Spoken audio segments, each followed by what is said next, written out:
Ngolo bawujwa. Ngolo kuthini? Utheni wahlala lusizi kanje? Akanozinzile wandishiya. Wandishiya unozinzile kwedini.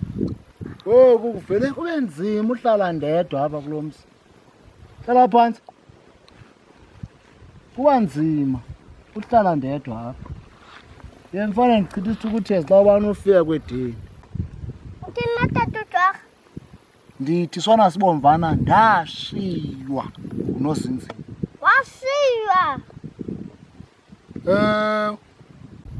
Tata ujwa, xa shiyeka ungabulekanga nento ekushiyayo. Ungafunwa iya kwabakufunayo. Into engakufuniyo uzofa.